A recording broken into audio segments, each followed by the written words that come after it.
आपको खुश करने आई है, ना आपको मनाने आई है, ना आपसे झूठे वादे करने आई है। मजलिस इत्तेहादुल मुस्लिमीन आपके हक और इंसाफ की आवाज उठाने आई है, आपके हुकूक की लड़ाई लड़ने आई है। फैसला आपको करना है, आपको हक और इंसाफ की आवाज बुलंद करनी है या इन जालिम हुक्मरानों को जिताना है जिन्होंने 70 साल से हमारी कौम को बदहाल कर दिया। फैसला आपके हाथ में है। मैं आपको बता रहा हूं, इस मुल्क की फिजा में आतिशी भी गोले हैं। इस मुल्क के हुक्मरान सीधी राहों से भूले हैं। जब मेहनत मजदूर की कमाई पर एक अमीर पलता है और जब सड़क पर एक गरीब मरता है, दर्द से बिलखता है, कर्ब से तड़पता है, तो मुझसे सवाल करता है, क्या है ऐसा कोई तबीब जो दर्द की दवा दे सके? है ऐसा कोई तूफान जो समंदरों के दिलों को दहला सके? तो हाँ, उनके काम देखते हुए, उनके इंतजाम देखते हुए मेरे दिल से यही निकलता है, हक और इंसाफ की आवाज उठाने वाला मेरा कायद बैरिस्टर असदुद्दीन ओवैसी है।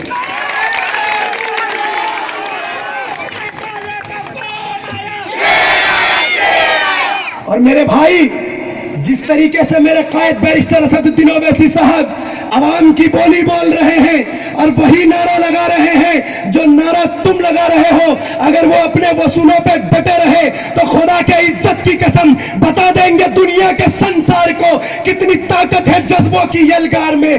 बाखुदा हर गरीबों के दरबार में सर झुकाए हर एक नवाब आएगा, इनकलाब आएगा, इनकलाब आएगा, इनकलाब आएगा।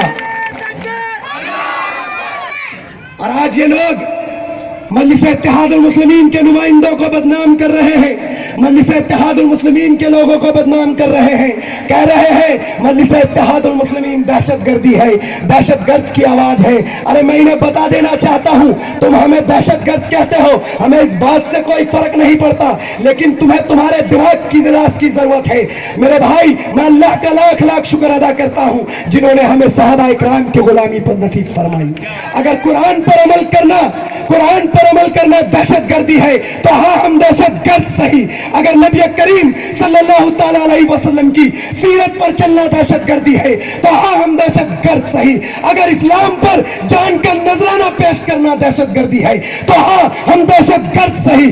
अगर दीन पर मर जाना दहशतगर्दी है तो हाँ, हम दहशतगर्द सही। अगर सिद्दीक की सदाकत पर मरना दहशतगर्दी है तो हाँ, हम दहशतगर्द सही। अगर उमर की अदालत पर मरना दहशतगर्दी है तो हाँ, हम दहशतगर्द सही। अगर अली की बहादुरी पर मरना दहशतगर्दी है तो हाँ, हम दहशतगर्द सही। अगर उस्मान की सखावत पर मरना दहशतगर्दी है तो हाँ, हम ये दहशतगर्द सही। तुम ये ना सोचो हमें मारकर ये बाजी जीत जाओगे। अरे ये बाजी सत्ता की है कि तुम ही हारोगे। जब निकलेंगे हम अपने इत्तेहाद के साथ, तुम कितनों को मारोगे? तुम कितनों को मारोगे? 70 साल हो गए हमारी आजादी को मेरे भाई। अगर 70 साल के अंदर मुल्क का जायजा लिया जाए तो 70 साल में ऐसी कोई हुकूमत नहीं बनी कि जहां तक इंसानी जिंदगी बसती हो वहां तक पीने का पानी पहुंचाया जाए। लेकिन अफसोस दर अफसोस वहां तक फिरका परस्त ताकतें पहुंचा दी गई है। 70 साल की आजादी के बाद मेरे भाई, आसामियों को आसाम मिला, बिहारियों को बिहार मिला, बंगालियों को बंगाल मिला, गुजरातियों को गुजरात मिला, राजस्थानियों को राजस्थान मिला, जाठों को हरियाणा मिला मेरे भाई। और 70 साल की आजादी में अगर हमें कुछ मिला तो क्या मिला? हमारे इबादत गाहों की शहादत मिली, हमें मिला तो कुरान मस्जिद की बेअत भी मिली, हमें कुछ मिला तो नबी करीम सल्लल्लाहु तआला अलैहि वसल्लम की शान में गुस्ताखी मिली, हमें कुछ मिला तो टाड़ा और पोटा जैसे कानून मिले, हमें कुछ मिला तो जेल और सलाखें मिली, हमें कुछ मिला तो पुलिस की गोलियां मिली, हमें कुछ मिला तो लुटता हुआ मुंबई मिला, हमें कुछ मिला तो कटता हुआ गुजरात मिला, हमें कुछ मिला तो उजड़ता हुआ मुजफ्फरनगर मिला, हमें कुछ मिला तो हमारी माँ बहनों की आजमत लुटते हुए मिली, हमें कुछ मिला तो दादरी में अखलाक का कत्ल मिला, हमें कुछ मिला तो झारखंड में मिन्हास का कत्ल मिला, हमें कुछ मिला तो पुणे में मोहसिन शेख का कत्ल मिला, हमें कुछ मिला तो हमारे घर वापसी की बातें मिली, हमें कुछ मिला तो लब जिहाद के नारे मिले, हमें कुछ मिला तो हमारे शरीयत बदलने की बातें मिली, और हमें कुछ मिला तो पाकिस्तान जाने की हिदायत मिली। क्या मिला हमें? क्या मिला मेरे भाई? हमने सेकुलरिज्म के नारे को लेकर, सेकुलर मुल्क समझकर हमने कांग्रेस का साथ दिया। और ये कांग्रेस ही थी जिन्होंने हमारी कौम को बदहाल करके रख दिया। हमने सेकुलरिज्म के नारे को लेकर सेकुलर मुल्क समझकर कांग्रेस का दामन थामा था। जवाहरलाल नेहरू को अपना लीडर माना था, इंदिरा गांधी को अपना लीडर माना था, राजीव गांधी को अपना लीडर माना था। लेकिन मेरे भाई, यह कांग्रेस पार्टी थी जो इन फिरका परस्तों को इतनी ताकत दे रही थी कि वो हमारे साथ नाइंसाफी कर सके, वो हमारे साथ नाइंसाफी करे, हम इनका दामन पकड़कर चले। हमने इनका दामन तो पकड़ा मेरे भाई, जो हमारे साथ जुल्म सितम हुए, इन्होंने हमारा दर्द तो बांटा, लेकिन कभी हमारा दर्द कम करने की कोशिश ना करी। हमारे दर्द पर मरहम लगाने के बजाय उस पर राजनीति की रोटियां सेकी है मेरे भाई। बताइए, इनका दौर था, कांग्रेस दौरे इख्तियार में थी, ये चाहती तो आरएसएस को बैन कर देती, ये चाहती तो बजरंग दल को बैन कर देती, ये चाहती तो विश्व हिंदू परिषद को बैन कर देती, ये चाहती तो गौरक्षा दल को बैन कर देती। लेकिन मेरे भाई, कांग्रेस नहीं चाहती थी। कांग्रेस चाहती थी कि ये फिरका परस्त ताकतें आए और हम मुसलमानों पर जुल्म करें। हम मुसलमान कांग्रेस का दामन पकड़कर चले, इनके दामन को पकड़कर चले। बताइए, अगर 1992 में कांग्रेस के दौरे इख्तियार में अगर 1992 में बाबरी मस्जिद की शहादत रोक दी होती तो इन फिरका परस्तों में इतनी ताकत ना आती कि वो हमारे साथ जुल्म कर सके मेरे भाई। बताइए, अगर ये गुजरात के कातिलों को सलाखों में भेज देते तो आज गुजरात के कातिल वजीर आजम ना बने होते मेरे भाई। सेकुलरिज्म के नारे को लेकर हमें लूटा गया है, हमें पीटा गया है, हमें काटा गया है, लेकिन हम मासूम मुसलमान सेकुलरिज्म के नारे को लेकर कांग्रेस ने आवाज दी, हमने लब्बैक कह के उसका साथ दिया। मेरे भाई, शरद पवार ने आवाज दी, हमने लब्बैक कह के उसका साथ दिया। मायावती ने आवाज दी, हमने लब्बैक कह के उसका साथ दिया। मेरे भाई, लालू ने आवाज दी, हमने लब्बैक कह के उसका साथ दिया। नीतीश ने आवाज दी, हमने लब्बैक कह के उसका साथ दिया। लेकिन सवाल करिए इन सेकुलर जमातों से, और मैं सवाल करना चाहता हूं, अगर सेकुलरिज्म का नारा भरने वाले उत्तर प्रदेश के अंदर सेकुलर पार्टी है, सेकुलर जमात है, अखिलेश की सरकार, समाजवादी के ठेकेदार, समाजवादी के दलालों से सवाल करिए। मुजफ्फरनगर उजड़ रहा था, मुजफ्फरनगर में लोग मारे जा रहे थे, मुजफ्फरनगर में लोग बेघर हो रहे थे, मेरी मां बहनों की आजमत लुट रही थी, मेरे बच्चों को काटा जा रहा था। मेरे भाई, ये सेकुलर जमात और ये सेकुलर पार्टी क्यों खामोश बैठे थे? क्यों कोई किसी ने आवाज नहीं उठाई? सबसे पहले तो मेरे भाई, इन मुस्लिम विधायकों पर लानत भेजिए जो नामर्द बनकर असेंबली में खामोश बैठे थे। अरे मेरे भाई, आपको ऐसे नामर्द विधायक चाहिए या हैदराबाद के ऐसे 7 मर्द मुजाहिद जो आपके हुकूक की लड़ाई के लिए असेंबली को हिला कर रख देते हैं?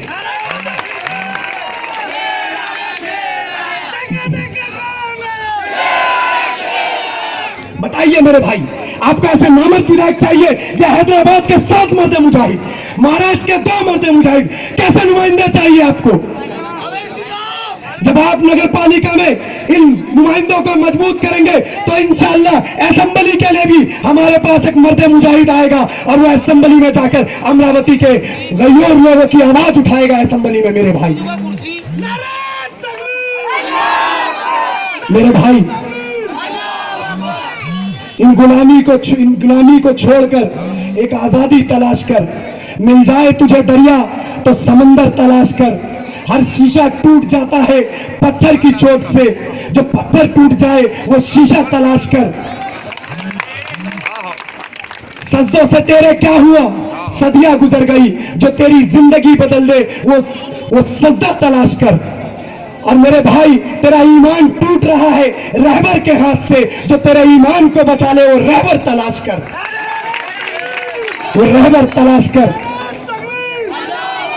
आज हर शख्स जल रहा है अदावत की आग में, जो इस आग को बुझा दे वो पानी तलाश कर, वो पानी तलाश कर। जो अपने ऊंट पर खुद करे सवार गुलाम को और जो खुद पैदल चले, ऐसा आका तलाश कर मेरे भाई, ऐसा आका तलाश कर।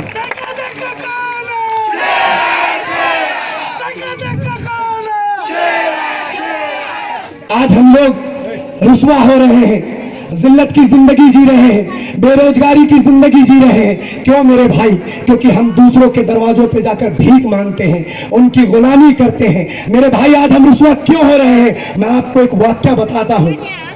जब हजरत उमर रजी अल्लाह ताला अन्हु ने यरूशलेम को फतेह किया, जब वो यरूशलेम को फतेह कर यरूशलेम की तरफ निकले अपने एक ऊंट के साथ और अपने एक गुलाम के साथ। एक बार ऊंट पर बैठने की बारी गुलाम की आती थी, एक बार हजरत उमर बैठते थे।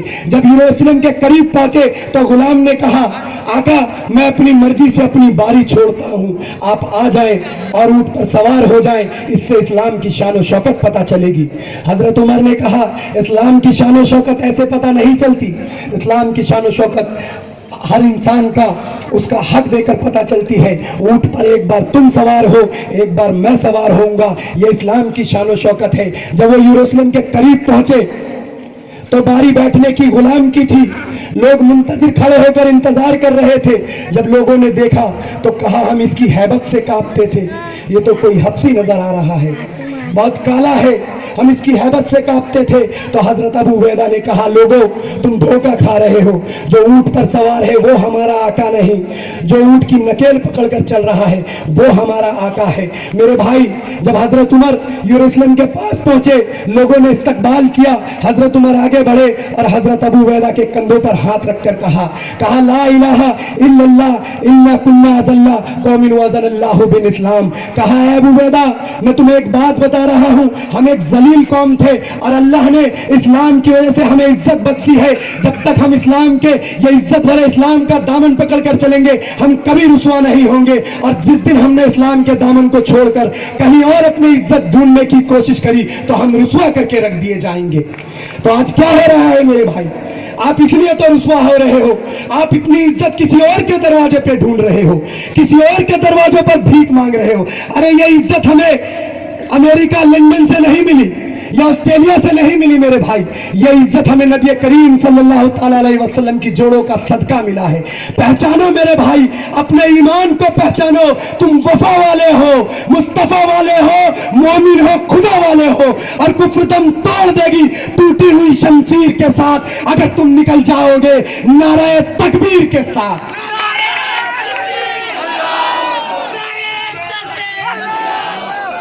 तुम निकल जाओगे नारे तकबीर के साथ। मेरे भाई, आज तुम लोग दूसरों की गुलामी कर रहे हो, दूसरों के झंडे उठाते हो, दूसरों के नारे लगाते हो, कभी कांग्रेस का झंडा उठा लेते हो, नारे लगाने लगते हो, जीतेगा भाई जीतेगा, कांग्रेस वाला जीतेगा।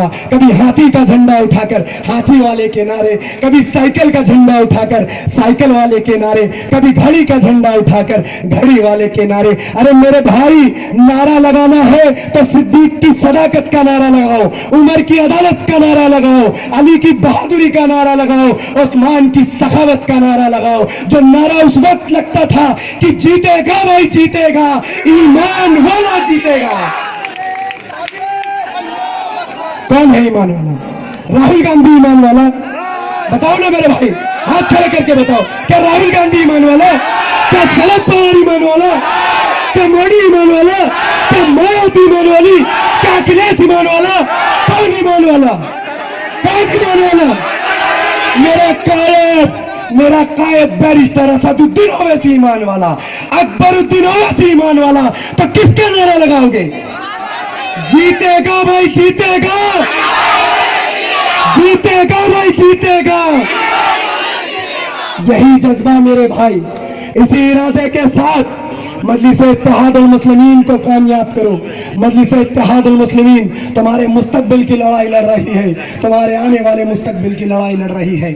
मेरे भाई, आज फिरका परस्त ताकतें मुल्क के कोने कोने तक जा बसी है, और ये फिरका परस्त ताकतें, ये आरएसएस, ये बजरंग दल, ये भगवा, ये कच्चाधारी हमारे मुल्क को जागीर और हम मुसलमानों को गुलाम समझते हैं। लेकिन मैं इन्हें बता देना चाहता हूं, अगर मुसलमानों को गुलामी पसंद होती तो फलस्तीन का बच्चा बच्चा तलवीम और यहूद के टुकड़ों पर पलता, बैतुल मुक़द्दस की मुकद्दस बेटी हाइफा के बाजारों में बिकती। लेकिन नहीं मेरे भाई, फलस्तीन का बच्चा बच्चा, बेटी बेटी इस्राएली तोपों के आगे खड़े होकर ये नारा लगाते हैं, हक है हमारा आजादी, हम लेके रहेंगे आजादी। तू कैसे न देगा आजादी? तो अब भी देगा आजादी। हमें कौन दिलाएगा इन फिरका परस्त ताकतों से आजादी? मेरे भाई, कौन दिलाएगा? मेरा कायद बैरिस्टर असदुद्दीन ओवैसी साहब, मजलिस-ए इत्तेहादुल मुस्लिमीन इन फिरका परस्तों से आजादी दिलाएगी और इनके आंखों में आंखें डालकर सवाल करेगी, बताओ क्या इंसाफ किया है तुमने हमारे साथ 70 सालों में? मेरे भाई, मैं आपको बता रहा हूं, मुल्क के हालात मुझे मायूस कर रही है और मेरी जज्बों की उमंगें मेरे कौम के मुस्तकबिल को सोचने पर मजबूर कर रही है। मैं खुद से सवाल करता हूं, क्या मैं अपने कौम के मुस्तकबिल को फिर से बदल सकूंगा? क्या मैं अपने कौम के मुस्तकबिल को फिर से तामीर कर सकूंगा? तो मेरे भाई, जमीर की अदालत में खड़े आपके भाई को एक जवाब मिलता है। मैं कैसे बदलूं अपने कौम के मुस्तकबिल को? मैं कैसे तामीर करूं जब हमारे लोग ही हमारे दुश्मन बने हुए हैं, जब हमारे लोग ही दूसरों की गुलामी कर रहे हैं, जब हमारे लोग ही फिरकों को लेकर लड़ते हैं, जब हमारे लोग ही बिरादरी को लेकर लड़ते हैं, और सबसे बढ़कर अल्लाह और उसके रसूल पर यकीन रखने के बजाय ये दुनियावी ताकत पर यकीन रखते हैं। मेरे भाई, कैसे बदलेगा हमारे कौम का मुस्तकबिल?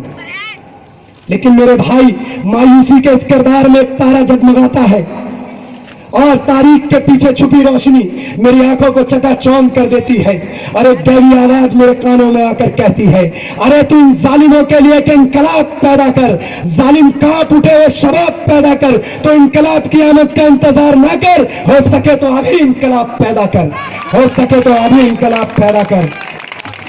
आज ये लोग कह रहे मजलिस इत्तेहादुल मुस्लिमीन चुन चुन कर नुमाइंदे उतारती है।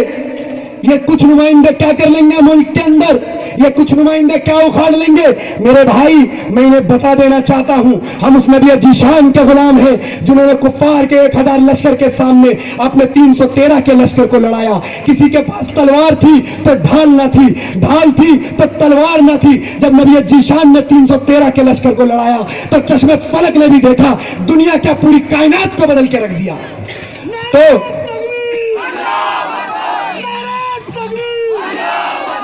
तो मुझे कह लेने दीजिए, जो आज ये लोग कह रहे मजलिस के कुछ नुमाइंदे क्या कर लेंगे, तो मुझे कह लेने दीजिए, जो लोग तुम भी सुनो, लो हम भी सुने, लो तुम भी सुनो, लो हम भी सुने। एक बात सुनाने आया हूं, मजलिस में ताकत है 313 की। अरे जालिम, तुझसे लड़ाने आया हूं, अरे जालिम, तुझसे लड़ाने आया हूं। मेरे भाई, इन जालिमों का जुल्म इस कदर बढ़ चुका है, पहले मेरी कौम सिसक सिसक के रोया करती थी, अब जालिमों का जुल्म इस कदर बड़ा है कि मेरे लोगों का लहू कतरा कतरा बनकर टपकता है। मेरे भाई, जरा सोचिए उस मासूम अखलाक के बारे में, कितना तड़पा होगा ना जब इन जालिमों ने लाठी और डंडों से उसके ऊपर वार किया होगा। उस बेचारे की कमजोर हड्डी चकनाचूर हो रही होगी, उसकी भेजे की कमजोर हड्डी चकनाचूर होकर उसके भेजों में घुस रही होगी। और मैंने सुना है कि मरते वक्त प्यास बहुत लगती है, तो अखलाक ने भी पानी के लिए इल्तजा की होगी। इन जालिमों ने पानी तो छोड़ो, उसकी बॉडी को रोड पर घसीटना शुरू कर दिया, हजारों के हुजूम में तमाशा बनाया। और ये समाजवाद के ठेकेदार, ये सेकुलरिज्म के नाम के लेकर नारे लगाने वाले ठेकेदार खामोश बैठे थे, किसी ने कोई आवाज ना उठाई। तो एक मर्द मुजाहिद हैदराबाद की सरजमी से आता है और उत्तर प्रदेश की सरजमी पर अखलाक के घर पर जाकर अखलाक के इंसाफ की बात करता है, और वो एक अकेला मर्द मुजाहिद मेरा कायद बैरिस्टर असदुद्दीन ओवैसी है। क्या है कोई ऐसा कायद? क्या है कोई ऐसा कायद जो आपके हक और हुकूक की लड़ाई लड़ सके? मेरे भाई, आपके हक और इंसाफ की आवाज उठा सके। जरा सोचिए, एक माँ जो अपने बच्चे को दूध पिलाती है और अपने हिस्से का खाना उसे खिलाकर खुद सब्र से सो जाती है, उस माँ पर क्या बीत रही होगी जब उसके जिगर का टुकड़ा ये कह के गया होगा कि माँ, मैं इस आजाद फिजा में, इस आजाद मुल्क में थोड़ा घूम ही आऊं। जब इस आजाद फिजा में, इस आजाद मुल्क में इन जालिम हुक्मरानों के गुलाम ने उसको गायब कर दिया, उसको तलाश करते करते पूरा महीना बीत गया, जब कोई आकर उस माँ के कानों में आकर ये कहता होगा, अरे तेरा बच्चा दर्द से तड़प रहा था, तेरे बच्चे के चेहरे पे दर्द झलक रहा था, तो मेरे भाई, उस माँ का दूध कतरा कतरा लहू बनकर टपकता होगा। उस मां पर क्या बीत रही होगी जिसके प्यारे बेटे नजीब को गायब कर दिया और ये जालिम हुक्मरान खामोशी साधे बैठे थे। फिर हैदराबाद की सरजमी से मेरा मर्द मुजाहिद बैरिस्टर असदुद्दीन ओवैसी साहब दिल्ली की सड़कों पर आते हैं और 5 किलोमीटर पैदल चलते हैं उस नजीब के इंसाफ के लिए। है कोई ऐसा कायद? है कोई ऐसा कायद?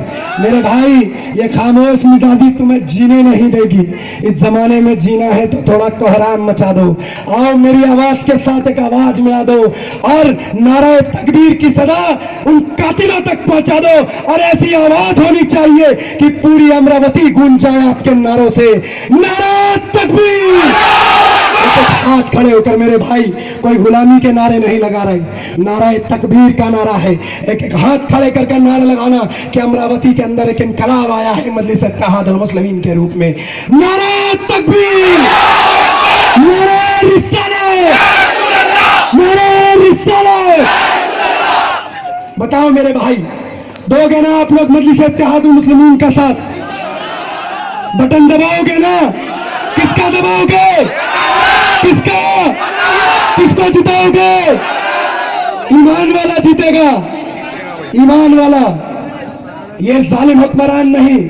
इरादा बनाओ, एक सोच बनाओ, एक जज्बा लेकर आओ मेरे भाई। तुम मजलिस के दीवाने हो, तुम ताकत हो असद साहब अकबर साहब की, तुम असद साहब अकबर साहब के खून से निकलने वाली सुर्खी हो, तुम लोग असद साहब अकबर साहब की जुबान की आवाज हो, तुम लोग असद साहब अकबर साहब की जहन की सोच हो, तुम लोग असद साहब अकबर साहब के आरज़ुओं की तमन्ना हो। अल्लाह ने तुम्हें ताकत दी है, अल्लाह ने तुम्हें कुव्वत दी है, अल्लाह ने तुम्हें एक सोच दी है, अल्लाह ने तुम्हें एक जज्बा दिया है, अल्लाह ने तुम्हें एक इरादा दिया है, अल्लाह ने तुम्हें कुर्बानी का सौदा दिया है। उस जज्बे के साथ, उस इरादे के साथ मजलिस इत्तेहादुल मुस्लिमीन को कामयाब करो मेरे भाई, ताकि मजलिस इत्तेहादुल मुस्लिमीन तुम्हारे मुस्तकबिल की लड़ाई लड़ सके, तुम्हारे आने वाले नस्ल के मुस्तकबिल को संभाल सके मेरे भाई। दोगे ना आप लोग? वादा कर रहे हो?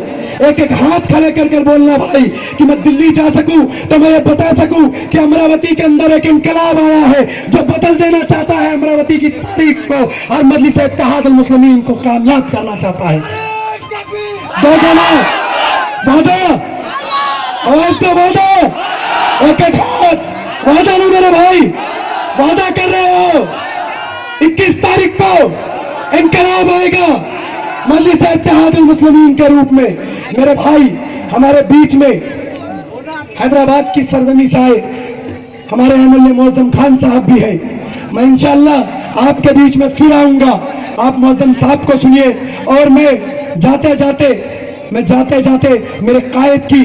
अपने कायद के लिए कुछ अल्फाज कहे हैं और मैं वो हर मंच से कहता हूं मेरे भाई। आया है बनके सहारा हमारा, अब ना जुल्मों को हम तो सहेंगे। आया है बनके सहारा हमारा, अब ना जुल्मों को हम तो सहेंगे। हक अपना वापस लेके रहेंगे, हक अपना वापस लेके रहेंगे। अरे कह दो जालिमों से वापस, अरे कह दो जालिमों से वापस, हक दिलाने आया ओवैसी हमारा, ओवैसी हमारा। मेरे भाई थोड़ा गला खराब है, उत्तर प्रदेश थोड़ा गला फंस रहा है। 1 महीने उत्तर प्रदेश में रहकर आया हूँ। उत्तर प्रदेश की सरजमी से अगर आपके अमरावती में आया हूँ तो एक मोहब्बत के साथ आया हूँ, अपनी मिल्लत की मोहब्बत के लिए आया हूँ। और मेरी आप लोगों की मोहब्बत देखकर दिल तो ऐसा कर रहा है कि दिल्ली छोड़कर अमरावती में ही बस जाऊं। इतनी मोहब्बत वाले लोग वाकई मैंने नहीं देखे मेरे भाई, ये जुनून नहीं देखा। और मेरे ख्वाबों को छीना है किसी ने, मैं सबकी खामोशी पर मुस्तहिल हूँ। मेरे ख्वाबों को छीना है किसी ने, मैं सबकी खामोशी पर मुस्तहिल हूँ। मेरे लहजे में सच का बातपन है, मैं अपनी कौम की जिंदा नस्ल हूँ, मैं अपनी कौम की जिंदा नस्ल हूँ। बाखुदा बना अल्हम्दुलिल्लाह।